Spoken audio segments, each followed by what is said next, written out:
At 5 o'clock, Mayor Brandon Johnson is trying to change the way that Chicago deals with gun violence. He created a new office dedicated to that effort.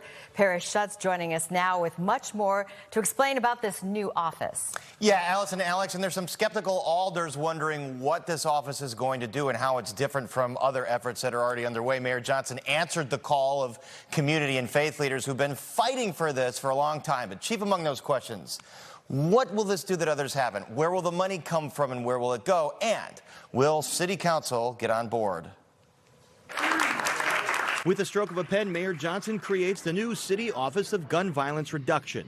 It won't replace the existing Office of Community Safety, whose leader, Deputy Mayor Emmanuel Andre, will now also be executive director of the new office. Johnson says it'll focus on investments in the areas of the city with the highest rates of gun violence and treatment of the demographic that he says is most likely to be traumatized by gun violence, young black males. If there ever was a time for us to solely focus on a particular group that it's most likely to experience the violence that comes with trauma, this is that moment. Supporter of alders are also drafting an ordinance that would transition the office into a permanent department of gun violence reduction, vested with the authority to give out contracts to violence interruption groups and other community agencies.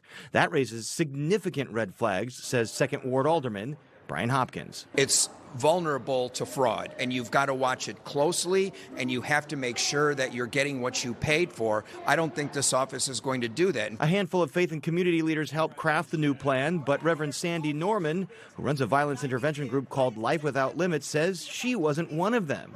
She says she fears this will be an insider's game to dole out money to favored organizations. The money always goes to the same people, same organizations, but when the violence is going on actively in our communities, where are all these names? Where are all these people? Hopkins says the city already spends tens of millions on community violence intervention and should instead focus on boosting support for law enforcement. And that means arresting, prosecuting, and incarcerating repeat violent offenders.